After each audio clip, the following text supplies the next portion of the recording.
let us all turn to hymn number 384, 384. All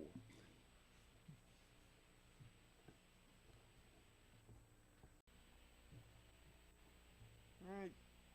Continuing through the Old Testament in the part of Israel's history where they didn't have kings, looking at the period of the Judges, which is largely a scoundrel era of Israel's history,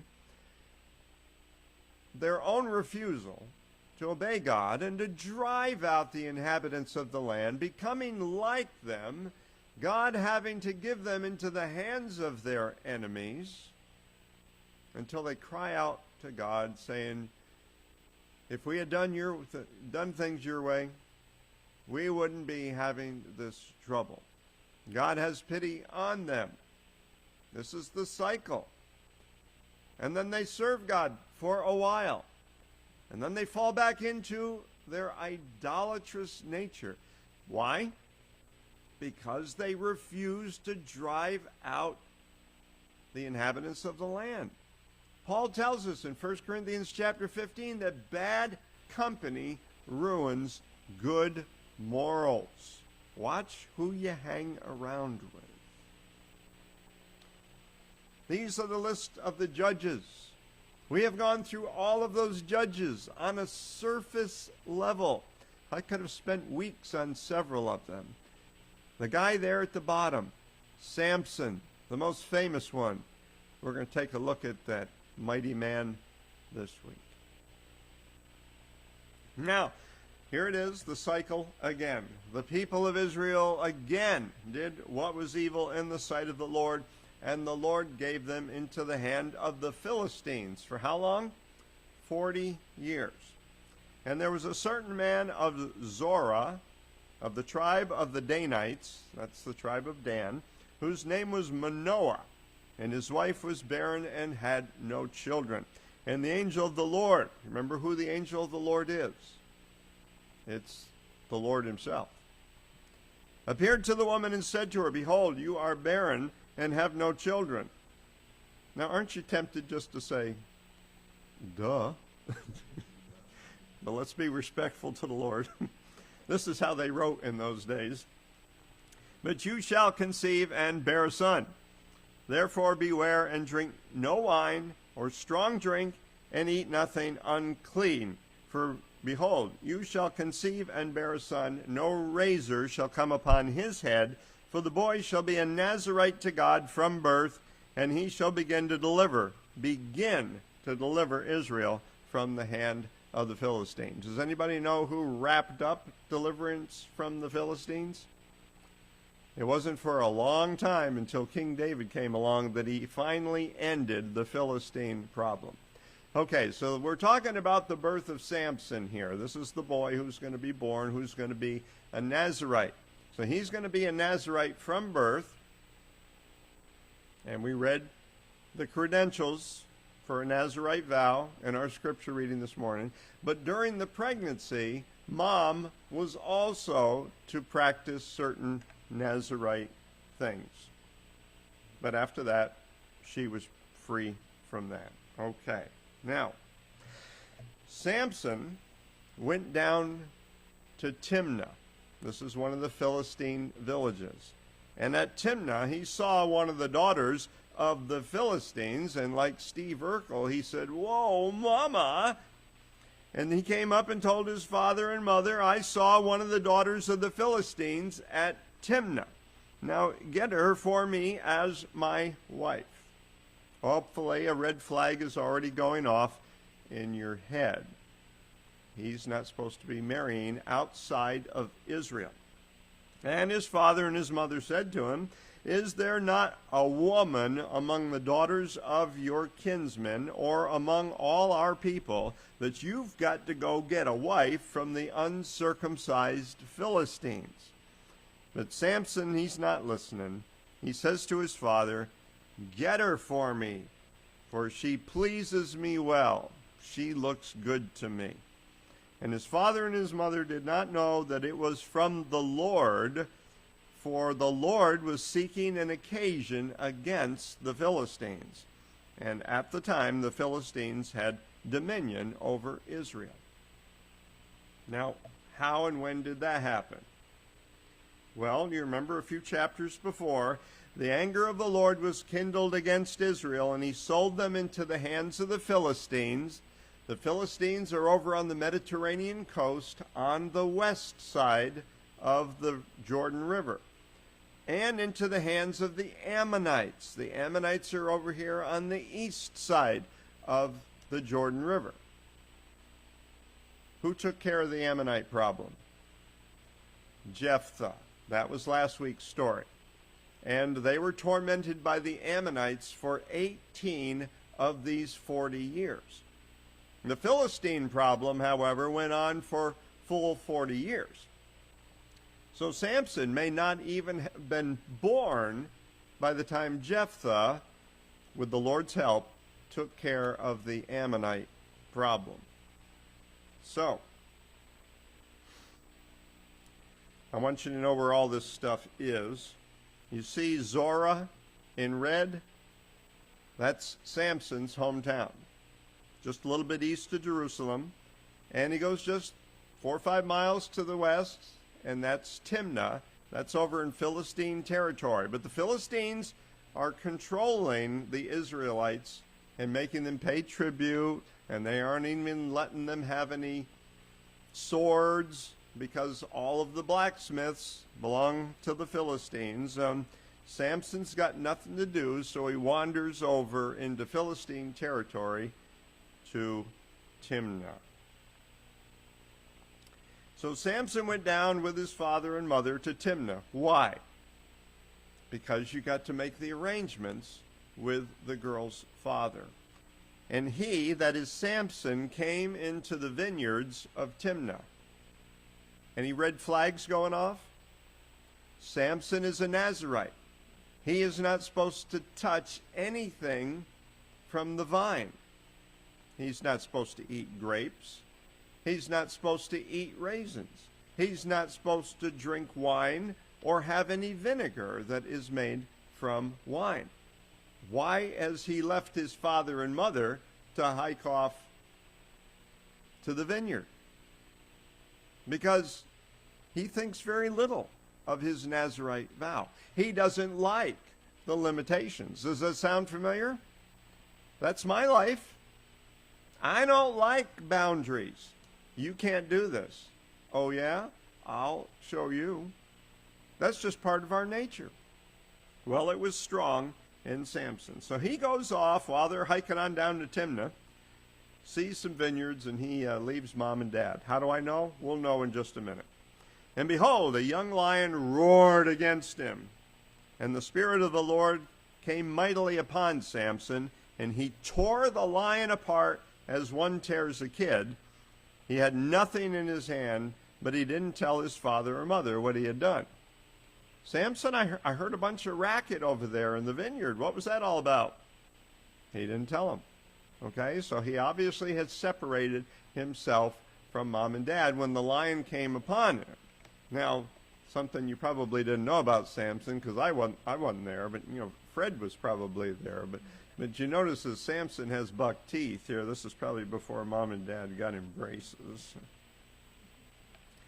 So then Samson went down and talked with the woman, and she pleased Samson well.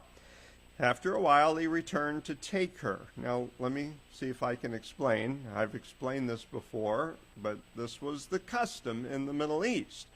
You made the covenant with the family, and the groom-to-be would pay a purchase price. And then at some time later, down the road, you came back for the official part of the marriage. Marriage began when the groom paid the purchase price. We call that a betrothal period.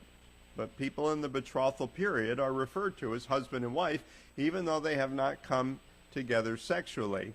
And when it says he returned to take her, that means to take her sexually in a full marriage. And he turned aside to see the carcass of the lion. Now, why did he stop to see the carcass of the lion? I think it's the same reason he didn't tell his mom and dad. I think this utterly surprised Samson. I don't think Samson looked like Arnold Schwarzenegger. I think he was probably a guy of average build, and nothing like this had ever happened. And all of a sudden, when the lion appears, the Spirit of the Lord rushed upon him, and that's why Samson did what he did, and that's how Samson was able to do what he did.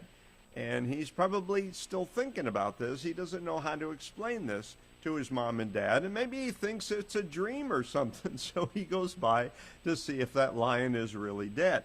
So he sees the carcass of the lion, and behold, there's a swarm of bees in the body of the lion, and honey. And he scraped it out into his hands and went on eating as he went.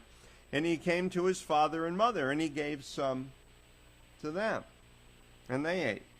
But he did not tell them he had taken the honey from the carcass of the lion.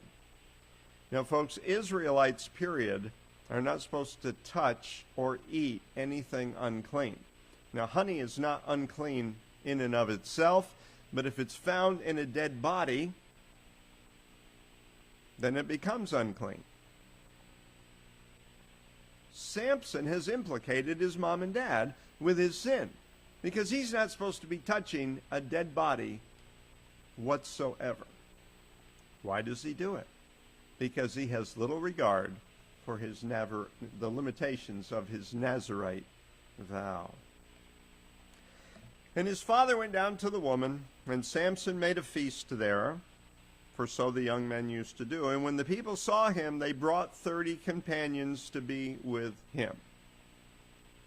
Now, when Sharon and I got married, there were people on the list that she invited that she knew and that were family, and there were people on the list that I invited that I knew and were not family. But they knew me, and they came, and just about everybody that was on the list showed up at the wedding. Samson comes alone. Samson has no friends. I want you to keep that in mind. So they provide 30 friends for him. And Samson, at some point in the 7 days of the feast, said, "Let me now put a riddle to you. If you can tell me what it is within the 7 days of the feast and find it out, then I'm going to give you 30 linen garments and 30 festal garments." Stuff that you would wear to parties or weddings or special events. But if you cannot tell me what the answer to the riddle is, then you shall give me 30 linen garments and 30 festal garments. Now, we're not talking about socks and underwear here, folks. We're talking about stuff that's expensive. And they said to him, "Put your riddle out that we may hear it." And he said to them, "Out of the eater came something to eat." What is the eater? The eater is the lion. He eats things. And what was the something to eat? It was the honey. And then he says it again. Out of the strong, that's the lion, came something sweet. That's the honey. It just happens to rhyme in English. I don't think it rhymes in Hebrew. So, they could not in 3 days tell what the riddle was. And on the 4th day, they said to Samson's wife, shows you the kind of character of these folks, "Entice your husband to tell us what the riddle is, lest we burn you and your father's house with fire. Have you invited us here to send us to the poorhouse?" And Samson's wife wept before him and said, "You only hate me. You don't love me. You've put a riddle to my countrymen, and you've not even told me what it is." And he said to her, "Behold, I have not told my father nor my mother. Why should I tell you?" "Well, first of all, it's your wife. A man leaves his father and mother so he can cling to his wife, and the two of them, not the two of them and his parents, shall become one flesh." He's got his priorities all messed up. But so does she, because afraid for her life, instead of telling her husband so that as a husband he has the opportunity to protect her and her father's house, she just goes along with her fear and says, I don't want them to burn my father and me up in a fire. So she plots against her own husband. And she wept before him the entire 7 days that the feast lasted. And on the 7th day, he finally told her, because she pressed him hard, I'm tired of listening to it. And so she told the riddle to her countrymen so they wouldn't burn her up.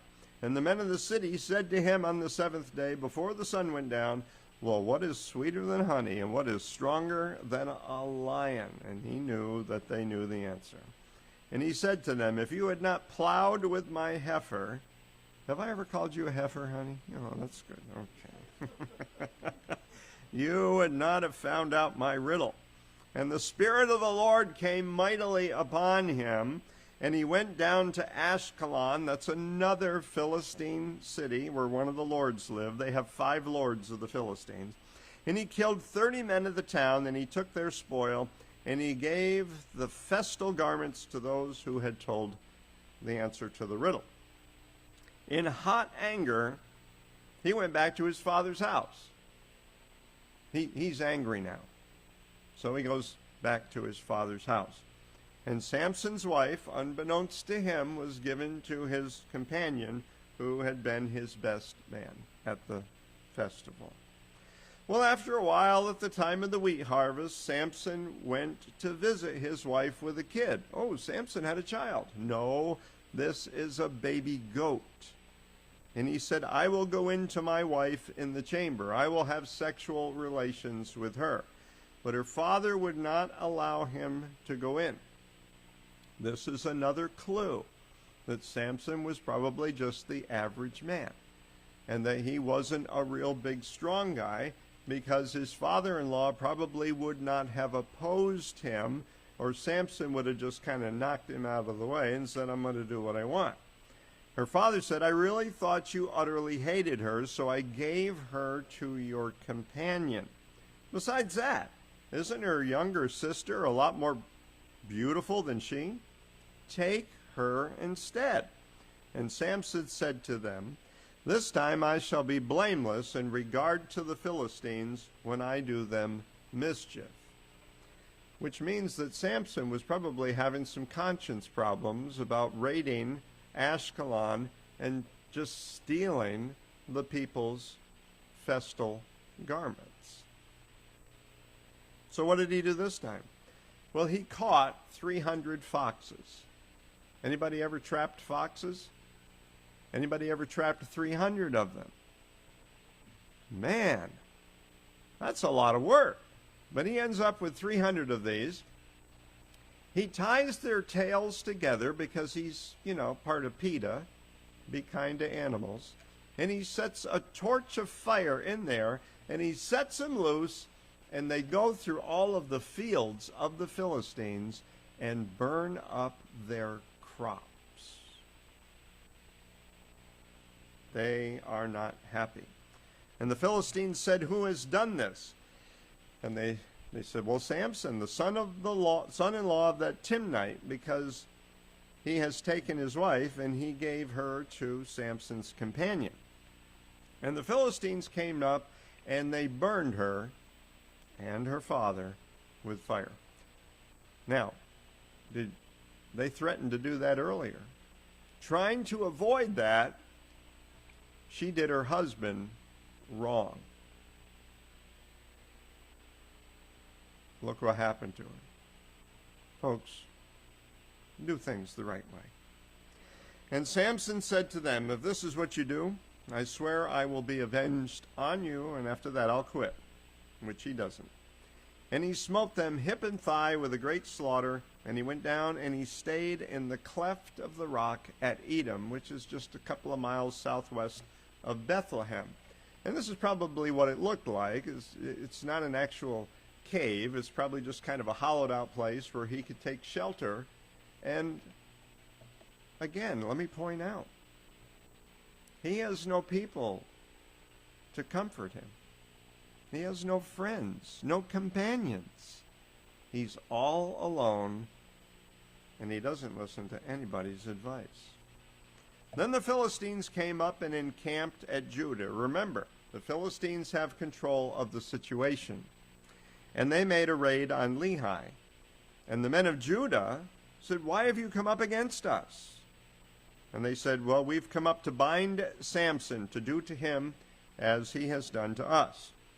And then 3,000 men of Judah went down to the cleft of the rock at Edom, and they said to Samson, "Do you not know that the Philistines are rulers over us? What is it that you have done to us? You have incited our enemies against us, and there's nothing that we can do about it." And he said to them, because this is Samson's version of the golden rule, "Do unto them as they do unto you. Well, as they did to me, so have I done to them." And they said to him, "We have come down to bind you, so that we may give you into the hands of the Philistines." And Samson said to them, "Swear to me that you will not fall upon me yourselves." This is bright boy here, just real intelligent. And they said to him, "No, we'll only bind you and give you into their hands so that they can do it." Does that make sense? Samson has lost his mind. So they bound him with 2 new ropes and brought him up from the rock. And when they came to Lehi, the Philistines came out shouting to meet him. They are happy that this guy who has caused so much trouble is now in custody. And the Spirit of the Lord came mightily upon him, and the ropes that were on his arms became as flax that is caught fire, and his bonds melted off his hands. And he found a fresh jawbone of a donkey. He put out his hand and seized it, and with it he slew 1,000 men. Now my question is, where are the 3,000 Judeans from Israel that brought him down to the Philistines to betray him? They're standing there watching the whole thing.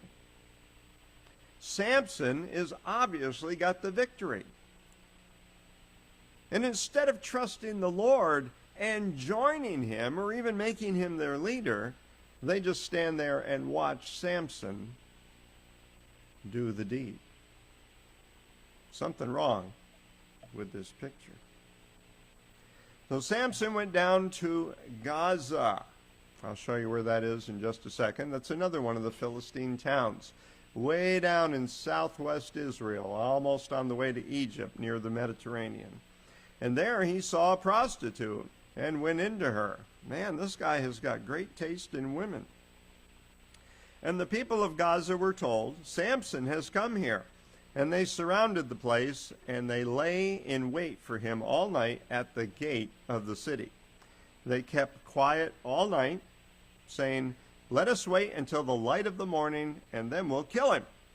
But Samson lay until midnight, and at midnight he got up, and he took a hold of the doors of the gate of the city and the 2 posts, and pulled them up, bar and all, and put them on his shoulders, and carried them to the top of the hill that is before Hebron. Now, this cartoon of it does not do it justice, because archaeological research has shown the construction of some of these ancient city gates. And most of them were about 10 feet tall and 10 feet wide, which is a lot larger than whatever Samson's got on his shoulders in the picture here. Not only that, it isn't just some planks that are put together for a couple of swinging doors to let people in the city during the day and to close it to keep them out during the night. The wood that was used for these doors was meant to keep out enemies. And if you've got just some planks that go across 10 feet, the enemy will just charge up as a group and just bust right on through, just like they were NCIS or something. The wood that they got from the cedar trees was 3 feet thick. You had to press a battering ram against those for a good long time before you could make a dent in that. Not only that, but this 3-foot thick wall that's 10 feet high and 10 feet wide is probably covered with bronze most of the time. That makes it even heavier. Why the bronze? To make it look good so you can shine it up so everybody can see where the gate is? No. If your enemy has bows and arrows and they're on fire, all they got to do is shoot some bows and arrow or shoot some arrows at the gate and watch it go up in flames.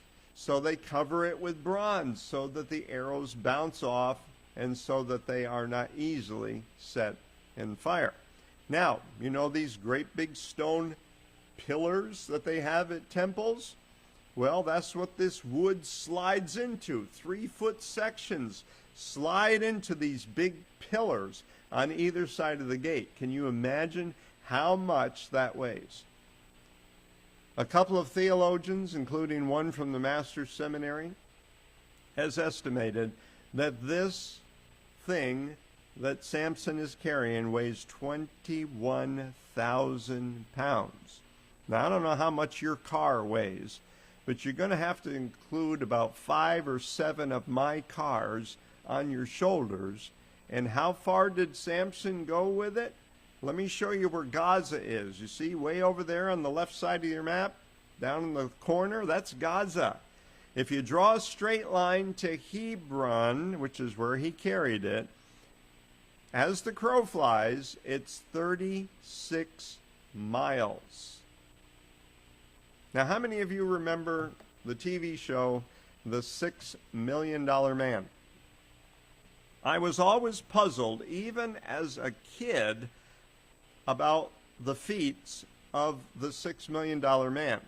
I'm not an expert in physics, but he had 2 bionic legs.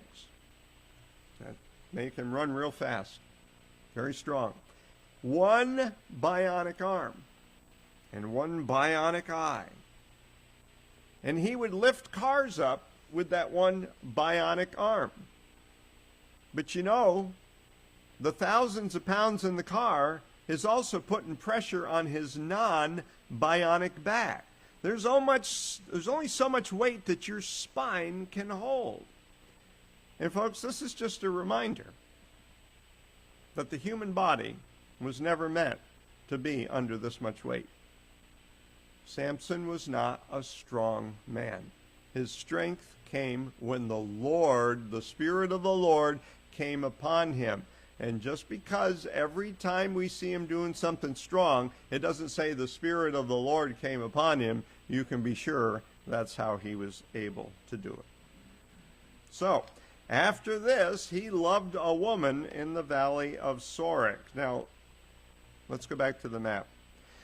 You see where Zorah is in Timnah? There in the Sorek Valley. That little blue line that flows from just west of Jerusalem toward the Mediterranean Sea is the Sorek River, and that's the valley. So she's over there in Philistine territory, and her name was Delilah. Samson definitely has a problem with women. And the lords of the Philistine, there are 5 lords, they came to her and said to her, "Entice him, and see wherein his great strength lies," because even they know that this average-looking guy is not strong. There must be some other secret to his strength. And by what means they may overpower him, that we may bind him to subdue him, and we each will give you 1,100 pieces of silver. Now, if you went to Alabama, you know that's 5,500 pieces of silver. And Delilah said to Samson, "Please tell me wherein your great strength lies, and how you might be bound so that somebody could subdue you." And he doesn't get suspicious of the question. He loves her, but she doesn't love him. What does she love? She loves 5,500 pieces of silver.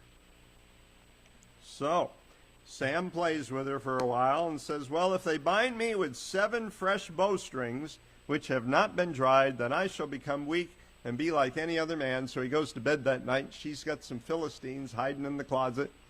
And she brings him out and yells, "Samson, the Philistines are upon you."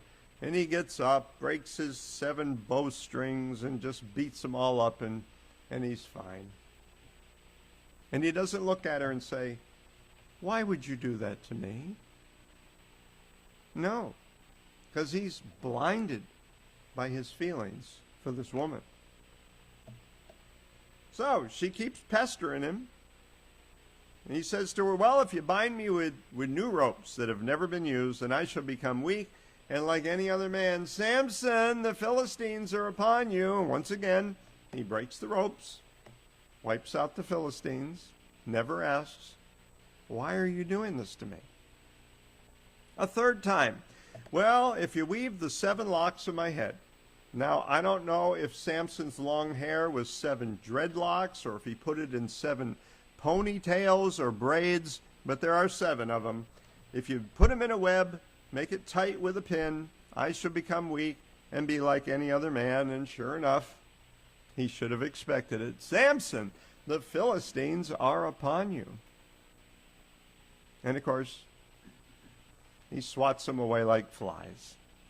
And finally, she keeps pestering him, and the relationship is just no longer tolerable for him. So in order to appease her, he says, "A razor has never come upon my head, for I have been a Nazirite to God from my mother's womb.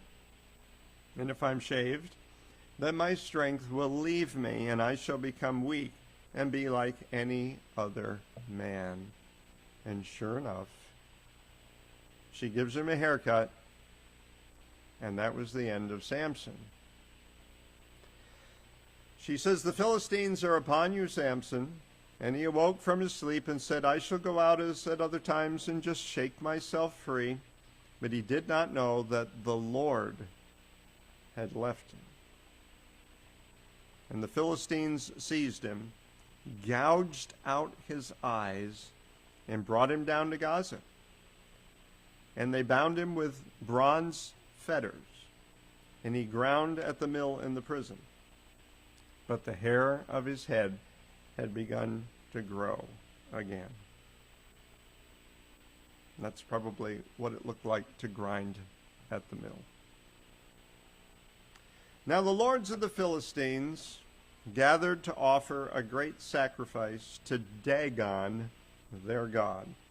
See, most of the rest of the Canaanites worshipped some version of Baal worship, but the Philistines, the big guy was Dagon, had a face of a fish.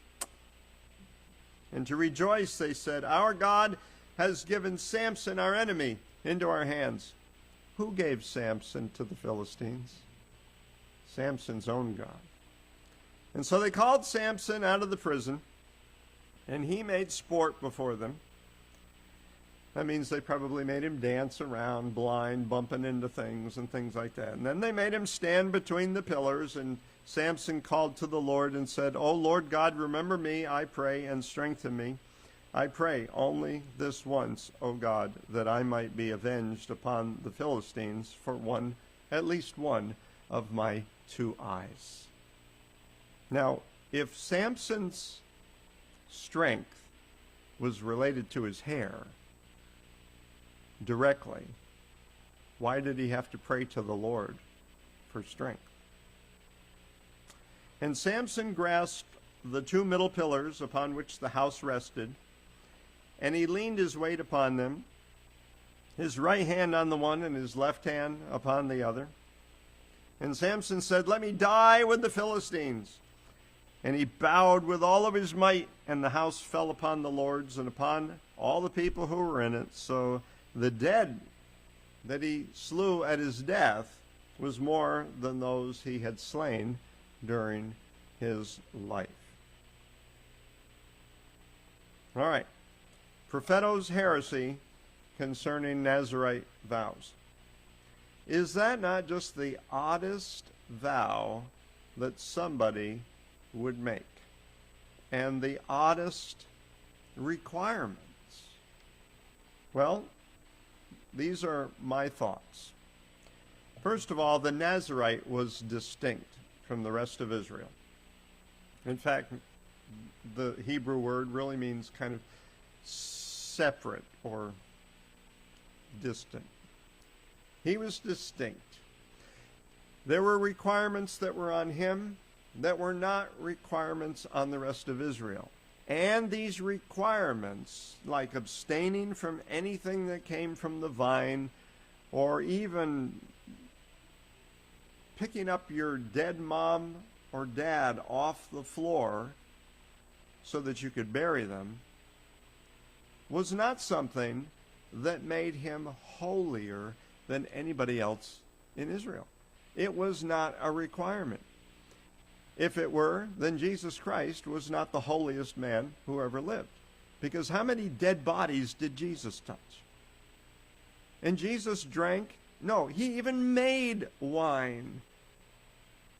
So this is not a sign of holiness. And I heard one of my favorite preachers one time discussing how he thought it was always wrong for a Christian to drink alcoholic beverages. And he went back and he discussed the Nazirite vow and how the Nazirite was separated and he was distinct and holier than the rest of the people of Israel. That, my friends, is a bad way to interpret the Bible, especially if you want to bring Jesus into the picture. But the Nazirite was distinct, and it was for the purpose, I believe, of being a visible object lesson at bad periods of Israel's history. We know only for sure of 3 people who were Nazirites: Samson, Samuel, and John the Baptist. And things were not good in Israel. These were dark periods of Israel's existence. And they were meant to show that to Israel, because the next thing is the Nazirite was deprived. What did God say to Israel before they went into the land to conquer? I am bringing you into a land of plenty, a land of milk and honey. You will prosper, and I will bless you. But here, a man who has taken a Nazirite vow is being deprived of earthly pleasures, to show Israel that God is also depriving them of their fruitfulness, of their protection. Their enemies are having their way with Israel. They are taking their crops. They are not succeeding. The Nazirite was deprived to show that this was what God was doing with the nation of Israel. So the Nazirite was distinct.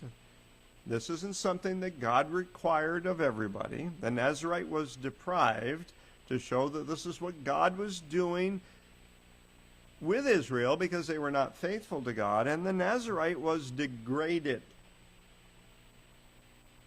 We don't think this way because we have become so far removed from being in touch with God that fashion and style mean more to us than God's requirements. What are you talking about, Perfetto?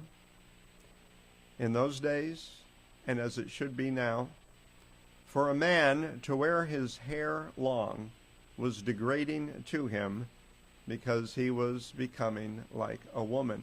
And Israel had degraded herself before God and before all of the other nations with her idolatrous behavior. But what do?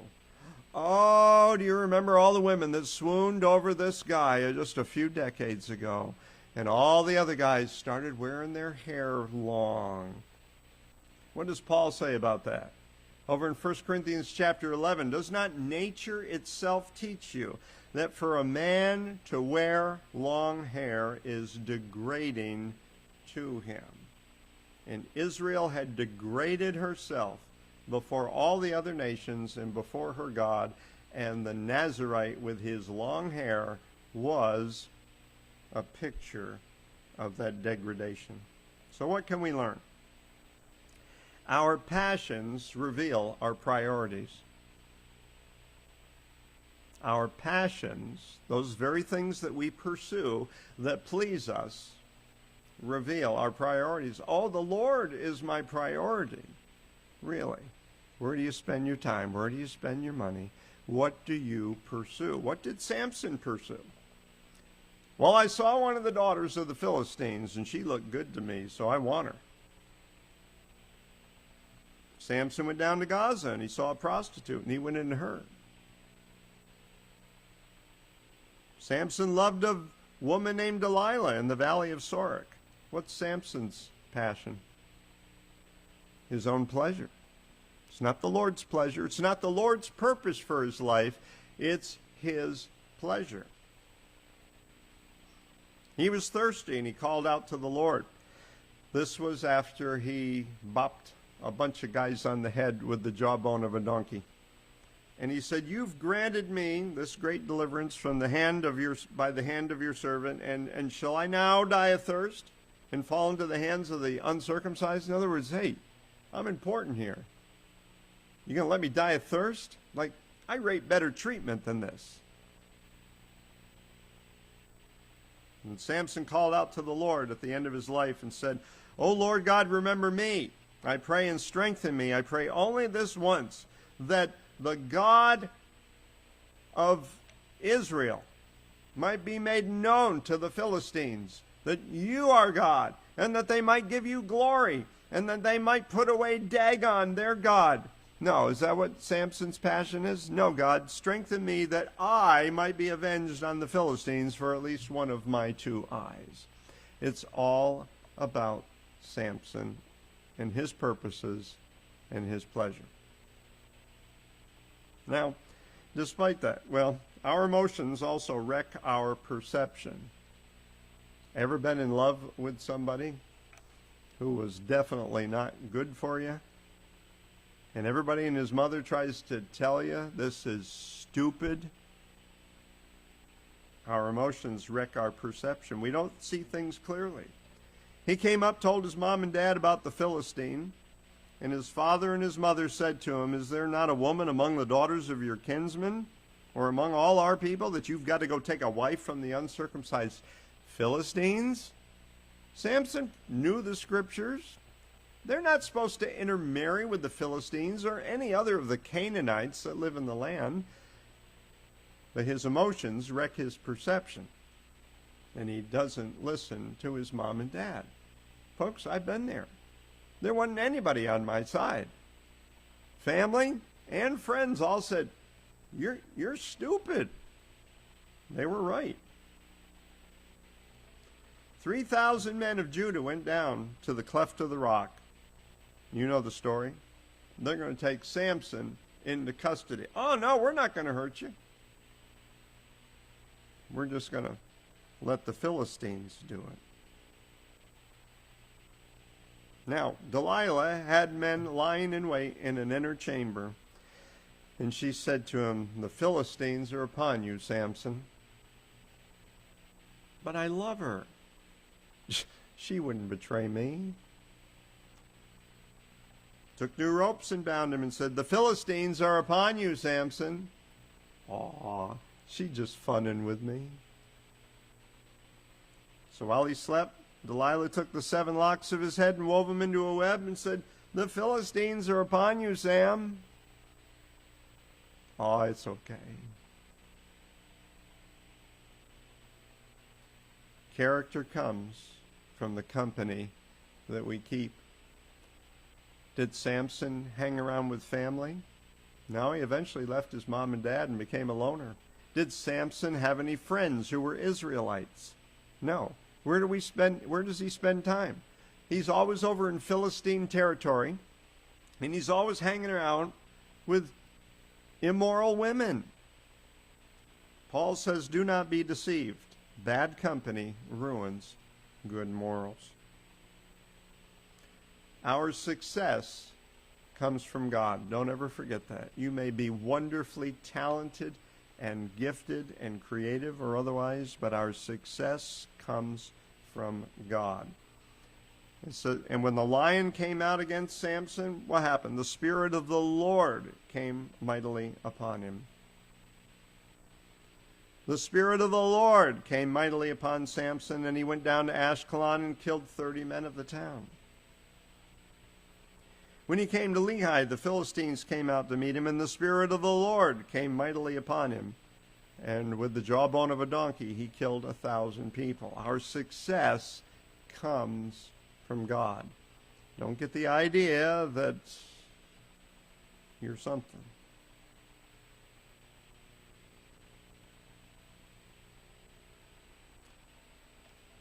When she finally gives him the haircut and says, "The Philistines are upon you, Samson," he awoke from his sleep and said, "I'm going to go out as other times and shake myself free." He did not know that the Lord had left him. It's indirectly connected to the hair, because the hair represented a vow that Nazarites made to the Lord, not to cut their hair. And this is the only part of the Nazarite vow that Samson had not broken until now. And the Lord had enough.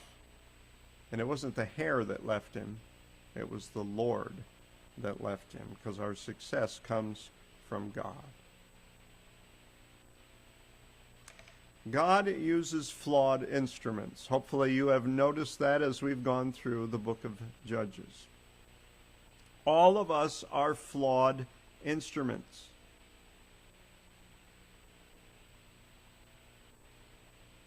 When God does use flawed instruments, he does not excuse their sin. Just because he gives you success or victory, despite your sin, doesn't mean he excuses your sin. And eventually it will catch up with you, because there are consequences for doing it wrong. And there is much less satisfaction, because we do not enter into the joy of our Master when he gives us the victory. But we are just as empty as we ever were. I can tell you this, whether you're good or bad, if God has purpose for your life, he's going to accomplish it. If you're mean as a snake like Nebuchadnezzar, he's going to give you victory because he wants to accomplish something through you. But he may make you eat grass for 7 years, as he did with Nebuchadnezzar. He used the flawed instrument of Samson. And Samson continually dismissed his Nazarite vows to the Lord. And he was a sad and lonely, self-preoccupied man. Folks, there's nothing like pursuing the purity of our God, the passion of our God, and the purpose of God for our lives.